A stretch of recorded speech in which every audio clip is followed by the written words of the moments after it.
Tadi diawali dengan membacakan firman Allah SWT. Innal munafiqina fid darkil asfali minan nar. Sesungguhnya orang-orang yang munafik itu fid darkil asfal, pada bagian yang paling rendah, lapisan yang paling rendah di neraka. Mengapa seperti itu? Berada di lapisan yang paling rendah di neraka. Dan pertanyaannya gini, Pak. Orang munafik itu apakah dia termasuk orang kafir atau beda dengan orang kafir?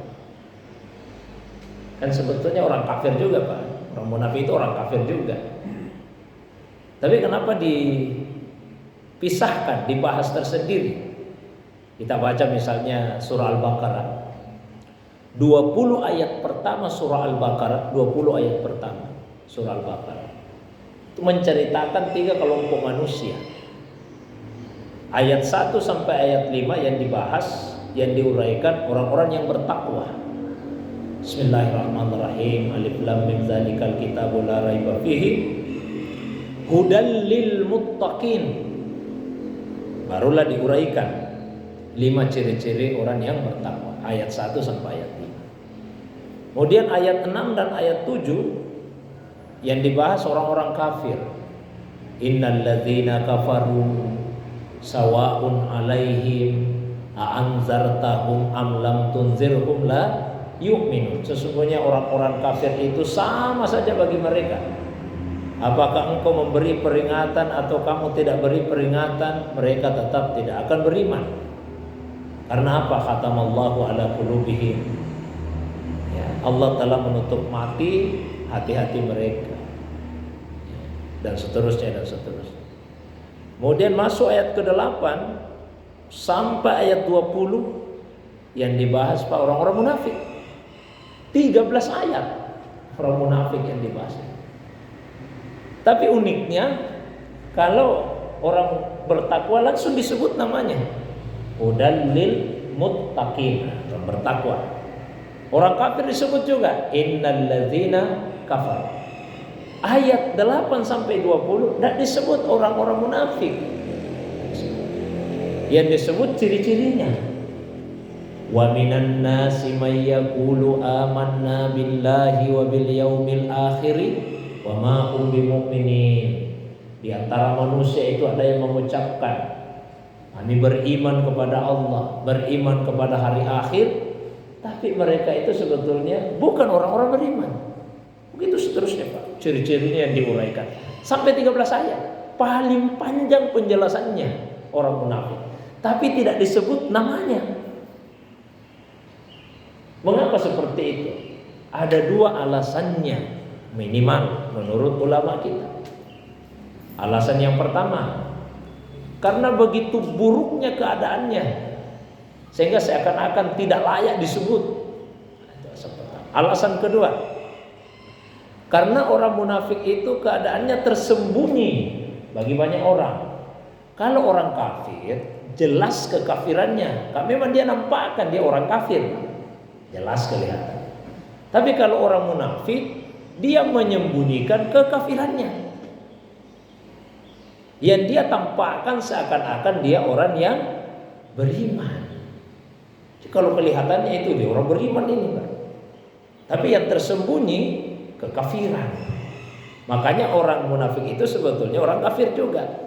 Cuma kekafirannya dia sembunyikan. Sehingga tidak mudah dikenali oleh sebagian orang. Di masa Nabi pun ada orang-orang munafik di masa Nabi Sallallahu Alaihi Wasallam di masa Nabi. Bahkan ada daftar namanya, dan itu diketahui oleh Nabi Sallallahu Alaihi Wasallam. Dan ada sahabat yang diberitahu oleh Nabi tentang daftar namanya itu. Tapi dia tidak memberitahukan kepada siapa karena dia adalah pemegang rahasia Nabi Sallallahu Alaihi Wasallam. Sampai Umar pun merasa khawatir, jangan sampai namaku juga masuk di situ. Tidak Umar, tidak ada namamu di situ, aman ya, tidak masuk. Tidak ada daftar namanya. Begitu tersembunyi sifat karena bukan sifatnya. Siapa orang-orang sifatnya dirinci. Nah, karena buruk keadaannya dan tersembunyi, maka Allah juga tempatkan dia di tempat yang paling rendah. Terus yang berikutnya, nifak. Kalau orangnya disebut munafik, sifatnya disebut nifak. Nifak itu ada yang secara i'tikad, keyakinan. Ada yang secara amali, perbuatan. Jadi ada yang secara keyakinan, Pak. Ada yang secara perbuatan. Kalau secara i'tikad, keyakinan seperti disebut di ayat tadi, wa minan nasi may yaqulu. Di antara manusia ada yang mengucapkan bahwa keyakinannya itu apa? Amanna billahi wa bil yaumil akhir. Oh, dia beriman kepada Allah, dia beriman pada hari akhir. Tapi apa kata Allah? Wa mahum bimumin. Sebetulnya dia bukan orang mukmin. Berarti kemunafikannya itu berkaitan dengan masalah i'tikad.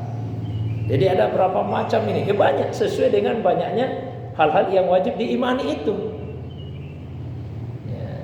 Jadi sesuai dengan banyaknya hal-hal yang wajib untuk diimani. Nah, misalnya yang dicontohkan dia tadi cuma 2. Keimanan kepada Allah, keimanan kepada hari akhir. Ternyata pengakuan keimanannya itu tidak benar. Itu contoh saja yang disebut. Tapi sebetulnya rinciannya banyak. Kalau nifak secara amali, perbuatannya seperti orang beriman, Pak. Perbuatannya. Tapi sebetulnya dia melakukan itu bukan karena Allah Subhanahu wa ta'ala. Nah, itulah yang disebut dengan perbuatan riya. Karena ciri-ciri orang yang munafik itu yura'unan nas. Dia melakukan sesuatu hanya karena riya, pamer, ingin dipuji. Kalau pengertian biasa, yang biasa disampaikan oleh banyak ulama kita, riya itu melakukan sesuatu karena ingin dipuji, atau paling tidak bukan karena Allah. Tapi kalau lebih dalam lagi, kata sebagian ulama tasawuf, bukan lagi riya namanya, itu syirik namanya itu. Jadi kalau ada orang melakukan satu perbuatan kebaikan tapi tujuannya bukan karena Allah, bukan lagi riya, syirik. Terus riya itu apa? Riya itu adalah meninggalkan perbuatan bukan karena Allah. Kalau melakukan perbuatan bukan karena Allah, itu syirik. Ada orang Pak rajin ke masjid, salat berjamaah. Apa tujuannya? Ingin menarik simpati jamaah supaya nanti dia dipilih. Nah, itu syirik itu, ulama sufi. Kalau riya itu meninggalkan karena takut dipuji, takut riya. Sehingga bahasa ulama kita, tarkur riya fahuwa riya. Meninggalkan riya itu adalah riya. Apa maksudnya ini meninggalkan riya adalah riya? Agak dipanjangkan sedikit supaya mudah dipahami. Tarkul fi'li li khaufin minar riya fahuwa riya nafsuhu. Meninggalkan satu perbuatan karena takut dianggap riya, itulah justru riya. Contoh, ada orang kebiasaannya, Pak, sudah salat dia zikir. Nah, salat itu zikir. Nah, terus suatu waktu dia salat, di sebelahnya bosnya, atasannya. Kalau saya zikir, jangan sampai dia anggap saya melakukan ini karena cari-cari muka. Jangan dulu saya berzikir deh. Dia tinggalkan, Pak, kebiasaan baiknya karena takut penilaian manusia. Pada saat dia meninggalkan itu bukan karena Allah, itu riya.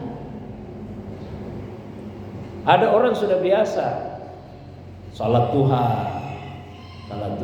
Suatu waktu kemudian ada sahabatnya atau tetangganya atau temannya, kalau saya dilihat salat duha ini jangan sampai saya dianggap riya, dianggap pamer. Akhirnya dia tidak salat duha. Ada orang yang sudah biasa puasa Senin, puasa Kamis, lalu dia tinggalkan itu karena takut dianggap riya. Itu riya. Jadi jangan meninggalkan kebaikan hanya karena takut pada penilaian manusia. Jadi apa yang harus kita lakukan? Tetap lakukan kebaikan itu dan perbaiki hatimu. Luruskan hatimu. Bukan malah meninggalkannya. Tetap lakukan kebaikan itu dan perbaiki hati. Begitu Pak. Apa tadi yang kedua itu pertanyaan? Sudah ya?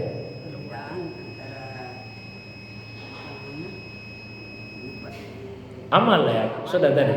Amali yang perbuatan tadi. Ya, kalau itikadi yang berkaitan dengan itikad kayak gitu. Baik. Mungkin ada Pak yang baik. Wallahu a'lam.